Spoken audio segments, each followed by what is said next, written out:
Hi everyone. Before we dive in, a quick favor. If you enjoy content like this, please hit the subscribe button. It's free, supports the channel, and makes sure you never miss out on amazing videos. All right, let's get started. Hey people. So I've been sitting on this story for a bit because honestly, I still can't believe it's my life. But here I am sharing it because maybe someone out there has been in my shoes or has advice. Fair warning, it's a bit long, but I need to explain everything for it to make sense. So, I'm the younger sibling in a family where my older brother Chase is the golden child. If you've ever heard the term golden child, just know my brother could be the poster boy for it. Chase has always been the favorite, and my mom doesn't even try to hide it. My mother is the classic case of a parent whose entire life revolves around her son.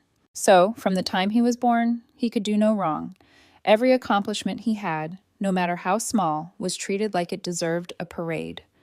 Meanwhile, I could have won a Nobel Prize, and it would just be, "Oh, that's nice, dear. Did you hear Chase got a B+ in math?" Growing up, everything revolved around Chase. He always got the best toys, the first pick of whatever, and he never shared. I remember being 5 years old, begging to watch The Little Mermaid. But Chase insisted on Jurassic Park. So, guess what we watched? My mom's reasoning? Well, he's older, sweetie. That was pretty much the theme of my childhood. When Chase went off to college, I thought I'd finally get a break. But no, my mom acted like the world was ending. She was inconsolable, constantly saying how much she missed her baby boy and how quiet the house felt without him. I was still there, by the way, but apparently I didn't count. She'd call him multiple times a day, email him, even send him care packages weekly. I don't think I've ever received a care package in my life, but sure, Chase needed one every 7 days. After Chase graduated, he got engaged to his longtime girlfriend, Harper. She's honestly nice, and I've got no beef with her, but that engagement brought out a new level of crazy in my mom. She treated it like it was her own wedding. I'm talking about obsessing over the venue, picking out decorations, and even buying a dress that looked suspiciously bridal. Harper was gracious about the whole thing, but I could tell she wasn't thrilled about my mom trying to steal the spotlight. Chase and Harper settled in Austin after they got married. It's a decent distance from us here in North Carolina, so I thought my mom might finally start focusing on her own life instead of obsessing over Chase. But no. Instead, she started daydreaming about them moving back. My mom has this fantasy of a big, multi-generational household where we all live together under one roof and she gets to play grandma to a bunch of kids. Never mind the fact that Chase and Harper don't even have kids yet. While all this was happening, I stayed local for college. It made sense financially, and I figured it'd be nice to help my parents out since they were getting older. After I graduated, I landed a pretty decent job in the city and decided to keep living at home. It was convenient. My job was only a 15-minute drive away, and I figured I'd save up some money while helping out around the house. Plus, my parents had mentioned several times that they planned to leave me the house someday. My mom used to say things like, "One day, this place will be yours, and your dad and I will move to Texas to be closer to Chase and Harper's kids." Of course, that was before it became clear there weren't going to be any grandkids anytime soon. For the past few years, I've been covering most of the bills. My parents retired early, and while they have a little bit of savings, it's not enough to cover everything. So I've been the one keeping the lights on, paying for groceries, and making sure everything gets taken care of. It hasn't been easy, but I didn't mind too much. I thought I was doing the right thing by supporting my family. Besides, it's not like Chase was contributing. He rarely even visits. The last time I saw him was Thanksgiving 2 years ago. And even then, he spent most of the time complaining about his life in Texas. Now, you'd think my parents would appreciate the fact that I've been holding down the fort all these years. But no. Instead, my mom spends most of her time talking about how much she misses Chase and how she wishes he'd move back home. It's exhausting. Anytime we sit down for dinner, it's, "Do you think Chase and Harper will ever move back? It would be so nice to have them here, don't you think?" She even has this idea that she and Dad could convert one of the spare rooms into a nursery for when they finally have grandkids. Never mind that they don't even have a spare room because they turned Chase's old bedroom into a home office years ago. Speaking of the home office, let me tell you about that. After Chase moved to Texas, my dad decided to remodel his old room. He turned it into a fully decked out office for my mom, complete with a custom desk and built-in shelves. My mom uses it for all her hobbies, scrapbooking, writing letters, whatever. She loves that room, and for a while, it seemed like she was finally moving on from her Chase obsession. But then Thanksgiving happened, and Chase made some offhand comment about how weird it felt not to have his old room anymore. My mom latched onto that and spent the next month trying to convince my dad to turn the office back into a bedroom just in case Chase ever came back. But he didn't. Anyway, that brings us to now. Things have been relatively quiet until recently, but something's changed. My mom's been acting weird. She's been dropping hints about big changes coming soon and asking me things like, "Have you ever thought about living on your own?" The other night, she casually mentioned that it might be a good time for me to start looking for my own place and get married. At first, I thought she was just trying to be supportive or something, but now I'm not so sure. As the days went on, my mom's hints went from casual to straight up invasive. She kept asking questions like, "Do you ever feel like you're missing out on life?" Or, "Wouldn't it be fun to decorate your own apartment?" I didn't think too much of it at first, but then she started leaving rental listings on the kitchen counter. I'm not joking. There were printouts with circled addresses and notes in her handwriting like "great location" and "close to work." It was weird, but I didn't confront her right away. I guess I didn't want to believe she was actively trying to push me out. But things got clearer when my dad started dropping comments too. Now, my dad is usually the quieter one between my parents. He mostly keeps to himself and avoids family drama. So when he suddenly started saying things like, "You're not a kid anymore, don't you want your own space?" Or, "You can't live with your parents forever, you have to get married or move out," I knew something was up. For context, I'm 27. So yeah, maybe living with my parents isn't ideal, but I've been doing it for practical reasons. It's not like I'm freeloading. I've been paying for everything. The whole setup worked because I've been footing the bills while they enjoy early retirement. So why the sudden push for me to leave? Then one night, everything clicked. We were having dinner, and my mom casually said, "You know, Chase and Harper are thinking about coming back to North Carolina. Wouldn't it be nice to have the whole family together again?" She said it with this huge smile like it was the best idea in the world. I didn't react much at first because I wanted to see where she was going with it. Sure enough, she kept talking. "It's just that we don't have much room here anymore," she said, glancing at me like I was the problem. "If they moved back, we'd have to make some adjustments.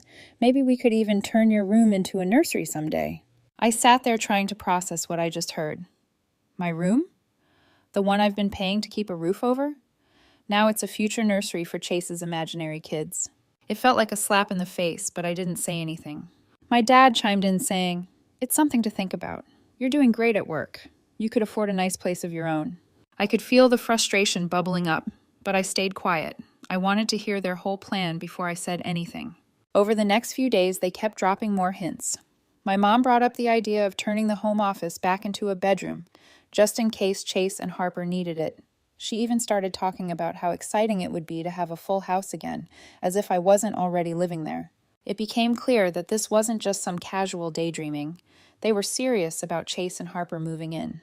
The part that really stung was how little they cared about my role in all this. I've been supporting them for years. I'm the reason the mortgage gets paid, the utilities stay on, and there's food in the fridge. Chase hasn't contributed a dime to this household since he moved to Texas. And now, because he might move back, they're ready to kick me out like I'm a guest who's overstayed her welcome. It's not just about the money, either. It's the way they talk about Chase like he's the second coming of Christ. My mom keeps going on about how hard it must be for him to be so far from family. "He's always been such a family-oriented person," she said the other day, as if the man didn't willingly move to another state and barely call home.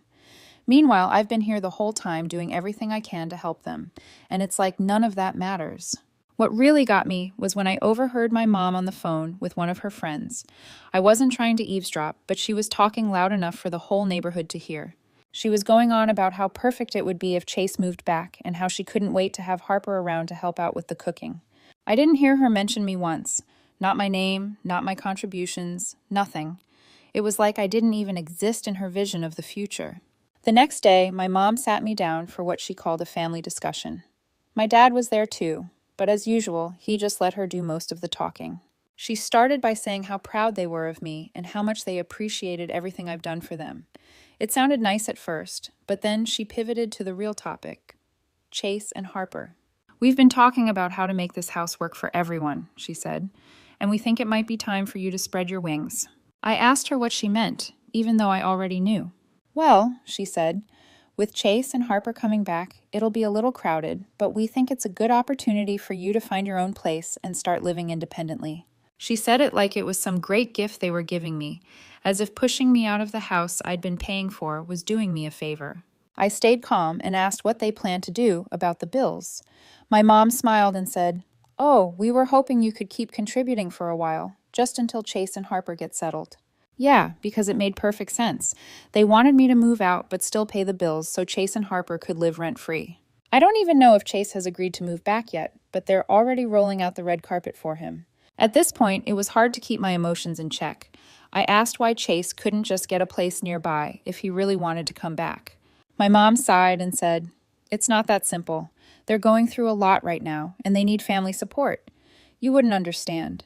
You've always been so independent." She said it like it was a bad thing, like my independence was some kind of character flaw. The conversation ended with my mom asking me to think about it and let them know what I decide. I didn't say much. I was too angry to trust myself to respond without blowing up. Afterward, I went to my room and started pacing, trying to figure out what to do. I've never felt so hurt and unappreciated in my life. It's like everything I've done for them means nothing compared to the chance to have Chase back under their roof. Ever since that conversation, I kept going back and forth between being hurt and furious. It was hard to focus on anything else. Every time I looked around the house, I kept thinking about how much of it I'd kept running. The fridge was stocked because of me. The power stayed on because of me. The Wi-Fi they used to binge-watch shows all day because of me. But apparently none of that mattered because the golden child might be coming back. For the next week, things at home were weird. My parents were clearly waiting for my decision, but I wasn't ready to give them an answer yet. They kept acting like nothing was wrong, which made it worse. My mom was humming while making dinner, asking me how work was going, like she hadn't just asked me to uproot my life for Chase. My dad avoided me for the most part, which was typical of him when things got tense. Meanwhile, I started quietly preparing for what I knew I needed to do. I tried to figure out my options. I knew I couldn't keep living in a house where I was treated like an afterthought. Even if I stayed, the dynamic would never change, and I'd just be prolonging the inevitable. So, I started looking for apartments. It wasn't easy, because most places near my job were either outrageously expensive or came with reviews that sounded like horror stories. But I eventually found a small place that was reasonably priced and close enough to work that I could walk. The idea of not having to deal with traffic every morning was almost enough to make me smile. Once I decided to move, I realized how much I had to do before I could leave. First, I needed to make sure I had all my important documents: birth certificate, social security card, bank information. All of it had to come with me. I wasn't about to give my parents any excuse to hold something over my head later. I also started packing my things little by little. I didn't want to make a big scene, so I worked on it late at night when everyone else was asleep. During this time, I'd also started seeing someone, and having my own place was priceless.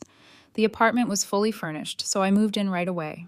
As I was planning all this, I started noticing things I hadn't paid much attention to before, like how much of the furniture in the house was technically mine.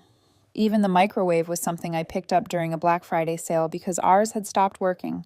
The more I looked around, the more I realized how much I'd contributed to this house, and it just made me angrier. How could they ask me to leave when so much of this place was held together by me? A few days before I planned to move out, I overheard another conversation between my mom and Chase. She was on the phone again, this time gushing about how excited she was for him to come home.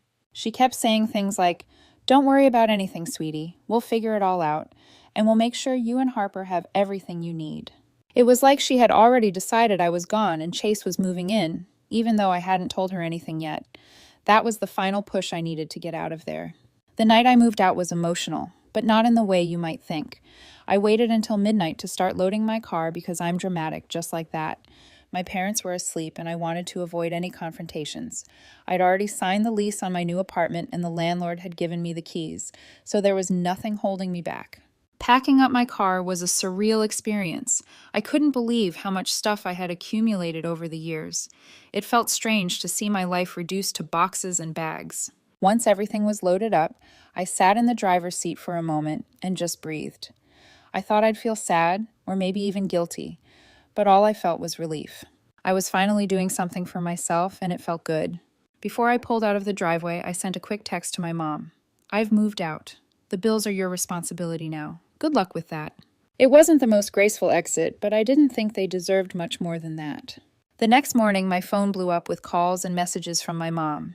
She left several voicemails, each one more frantic than the last. The first one was just her saying, "What's going on? Did you leave? Call me back."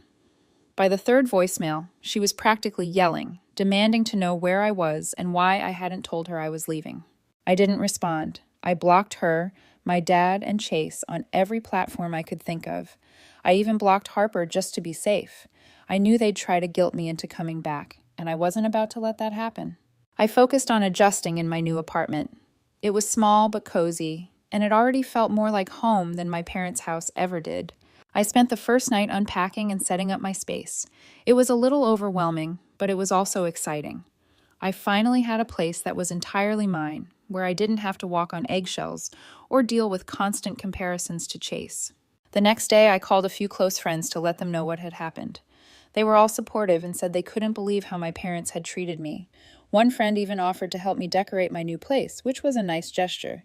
It felt good to know I had people in my corner. But just as I was starting to settle into my new life, I got a call that threw me off balance. It was from a neighbor back at my parents' house. She wanted to check on me because she'd overheard a big fight between Chase and Harper the day before. Apparently, Chase and Harper had already arrived at my parents' place, and things weren't going smoothly. After hearing about the fight from the neighbor, I felt a weird mix of relief and dread. Part of me thought, good, let them deal with their own chaos now. But another part of me couldn't stop wondering what was actually going on back there. I tried to push it out of my mind and focus on settling into my new life. But of course, my family wasn't about to let me go that easily. A few days later, my Aunt Clara called me out of nowhere. She's my mom's cousin, but we all just call her Aunt Clara. She's one of those people who knows everyone's business and has no problem getting involved, even when no one asks her to. Honestly, I'd been avoiding her since I moved out because I knew she'd side with my parents. Sure enough, as soon as I picked up, she launched into a lecture. "Here's what I just found out from a 2-hour phone call that nearly blew out my right eardrum. Your mother is heartbroken, you know," she said, skipping any sort of greeting. "She's been crying nonstop since you left. How could you do this to her? To them?" I took a deep breath and said, "Clara, I didn't do anything to them. I just moved out. They're adults. They can handle it." She scoffed. "Moved out? You abandoned them when they needed you most. Do you even know what's happening over there?" I rolled my eyes, but something in her tone caught my attention. "What are you talking about?" I asked. There was a pause before she said, "The house. They're behind on the mortgage. Your parents are on the verge of losing it." Now this was news to me. "What mortgage?" I asked, confused. "They paid off the house years ago." "That's what you think," Clara said, clearly enjoying the drama.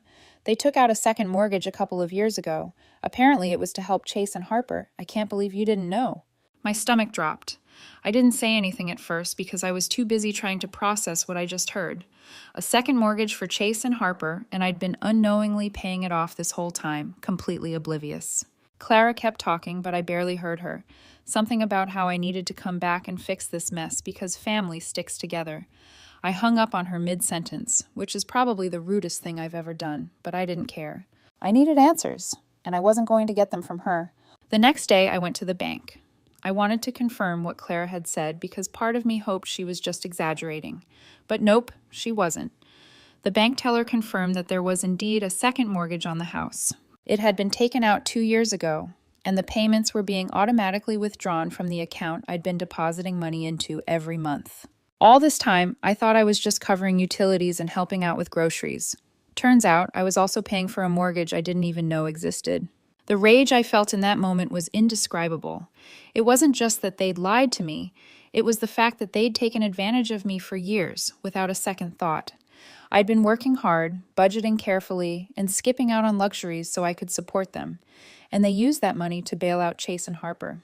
It was like every bad feeling I'd ever had about being second to Chase was suddenly validated in the worst way possible. I went home that night and just sat in my apartment. All I could think about was how stupid I'd been to trust them. I kept replaying every conversation we'd had about money, wondering how I didn't see the signs.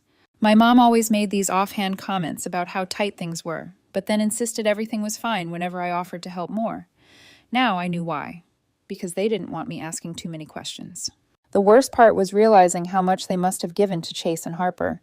My parents aren't exactly known for being financially savvy, so I wouldn't be surprised if they gave Chase the bulk of the loan in one big chunk instead of spreading it out. And knowing Chase, he probably blew through it without a second thought. I debated confronting my parents about it, but I wasn't sure I could handle the conversation without losing my temper. Plus, I didn't want to give them the satisfaction of thinking I was coming back to help. They made this mess, and they have to clean it up on their own. Still, I couldn't help but feel hurt. It's one thing to play favorites. It's another thing entirely to lie to your kid and use her money to cover your mistakes. Over the next few days, I started getting more calls from family members. Clara must have told everyone because suddenly I was the villain of the story. My uncle left me a voicemail saying I needed to step up and do the right thing. Another cousin texted me, calling me selfish for abandoning my parents when they were struggling and that I left them on the verge of homelessness with nothing in their pockets. It was like they were all reading from the same script. What none of them seemed to understand was that this wasn't just about money. It was about years of being treated like I didn't matter. It was about always being expected to sacrifice for Chase while he got a free pass. And now they wanted me to come back and fix everything because they couldn't admit they'd screwed up. No thanks. Still, part of me couldn't stop thinking about what Clara had said about the house being in jeopardy. As much as I wanted to let them deal with the fallout on their own, I couldn't help but wonder what would happen if they actually lost the house. Would they come crawling back to me, begging for help? Would Chase step up for once in his life? Or would they all just blame me for not swooping in to save the day? I don't have answers now, but I know one thing for sure. I am not going to be their safety net anymore. They'd burned that bridge the moment they decided Chase's comfort was more important than my trust. I'll keep you guys posted. Hey guys, I came back with an update for you. So, here's where things stand now. A lot has happened since I found out about the second mortgage and decided to let my parents and Chase figure things out on their own. I thought I was done with them, but of course nothing is ever that simple with my family. After weeks of silence from my parents, I got an unexpected letter from the bank. Yep, the same bank that confirmed the second mortgage. It was a notice about missed payments on the house. Apparently, my parents had been late on their payments for months, and now foreclosure was looming. The letter was addressed to me because, surprise, I was still listed as the primary contributor on their account. I don't know if it was laziness or some messed up manipulation tactic, but they never bothered to remove me after I moved out. I was furious. It wasn't enough that they'd lied to me and used my money to bail out Chase. They also dragged me into their financial disaster. I called the bank to clarify that I was no longer involved, but since the payments were coming from my account for so long, I was technically tied to the mortgage. The representative kindly explained that my parents could lose the house unless the overdue payments were covered immediately. She even asked if I'd like to make a payment right then. I almost laughed at the audacity. At first, I told myself I wasn't going to do anything. Let the house go. Let them all figure out where to live. But as much as I wanted to let it all burn, there was a part of me that couldn't let go of the house that was promised to be mine. I grew up there. I'd put so much money into it, not to mention memories. And let's be real, if my parents lost the house, they'd just show up at my doorstep, guilt-tripping me into taking them in. Chase would probably bring Harper along for the ride too. No way was I signing up for that nightmare. So, after a lot of thinking and venting to a few friends, I came up with a plan. If I was going to get involved, it would be on my terms. I wasn't about to bail them out without something to show for it. If they wanted to keep the house, it was going to be mine. The next day, I went back to the bank to figure out my options. Turns out, buying the house outright was possible, but it would require my parents to transfer the title to me. Basically, I'd become their landlord. The idea was both satisfying and a little scary, but I knew it was the best way to protect myself. If they couldn't handle the responsibility, I'd take it out of their hands. Armed with this plan, I went back to my parents' house for the first time since I left. The atmosphere was tense as soon as I walked in. My mom tried to hug me, but I dodged her and went straight to the kitchen table where Chase and Harper were sitting. Chase was scrolling through his phone like he didn't have a care in the world. Harper looked stressed, but she didn't say much. My dad was off to the side pretending to read the newspaper. I laid it all out for them. I told them about the foreclosure notice, the missed payments, and how the bank had contacted me. My mom tried to interrupt with some excuse about how things have been tight, but I shut her down. I don't want to hear it, I said. You lied to me about the mortgage, used my money without telling me, and now you're expecting me to clean up your mess. Here's the deal. I'll save the house, but only if you sign it over to me. The room went silent. My dad was the first to speak. That's ridiculous, he said. This house is our legacy. You can't just take it from us. Your legacy? I shot back. You put this house at risk the moment you took out that second mortgage to help Chase. You've done nothing but take advantage of me, and now you're facing the consequences. Either sign it over or lose it. Chase finally looked up from his phone, glaring at me. You're seriously trying to steal the house? Wow, real classy. You always were jealous of me. I laughed in his face. Jealous of what? Your freeloading lifestyle? Please. I'm offering a solution to a problem you helped create. If you don't like it, feel free to pack your bags and find somewhere else to live. Harper looked like she wanted to say something but held back. I couldn't blame her. It was clear she was stuck in the middle of all this chaos. My mom started crying, of course, but I didn't let it sway me. I'd seen this act too many times to fall for it again. It's your choice, I said, standing up. Sign the house over or let the bank take it. I don't care which. I gave them a week to decide. During that time, I kept getting calls from my mom begging me to reconsider. She tried every tactic, guilt, anger, manipulation, but I didn't budge. I told her the same thing every time. I'll take care of the house if it's mine, otherwise I'm out. Eventually, they caved. My dad called me a few days later, saying they were ready to sign the paperwork. I think the reality of losing the house finally hit them. They didn't want to move, and they definitely didn't want to rely on Aunt Clara or anyone else for help. Chase wasn't happy about it, but there wasn't much he could do. Harper, surprisingly, seemed relieved. I think she saw this as a chance to escape the chaos, even if she didn't say it outright. Once the paperwork was finalized, the house was officially mine. I made it clear that my parents could stay as long as they followed my rules. They had to keep up with their share of the bills, and Chase would have to start paying rent if he wanted to stay. No exceptions. Chase, of course, threw a tantrum. He called me every name in the book, accusing me of being selfish and ruining the family. I just shrugged it off. I'd spent enough of my life trying to please them, and I wasn't going to waste any more energy on his whining. As for my parents, they seemed to accept the new arrangement, but things were definitely strained between us. My mom barely spoke to me unless it was absolutely necessary, and my dad kept his distance. I could tell they resented me for taking control, but I didn't care. For the first time, I felt like I had the upper hand. The fallout wasn't pretty, but I didn't regret my decision. I'd spent years being taken for granted, and it was time for me to take back what I deserved. The house was mine now, and I wasn't going to let anyone take that away from me. I'll post a final update once I see how things will go. Final update. Hey everyone, it's been a while since I last updated, and things have changed a lot. I wanted to wrap up everything for those who followed this mess. So here's where things stand. After I officially took over the house, things got tense as expected. Chase was furious. He called me names, accused me of being greedy, and even tried to guilt trip our parents into siding with him. None of it worked. They knew the alternative was losing the house entirely, and I think they realized how serious I was about not letting them steamroll me anymore. Chase refused to pay rent. He said it was disrespectful for me to charge him anything and acted like it was beneath him to contribute. So I gave him a deadline, pay up or get out. He didn't believe I'd follow through, but the day after his rent was due, I filed for eviction. He threw a fit and packed up to leave, dragging Harper with him. Harper, though, didn't stick around with Chase for long.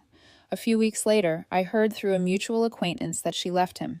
She got a new job, found her own place, and seems to be doing well. I can't say I blame her. She was stuck in an impossible situation with him. Good for her for getting out.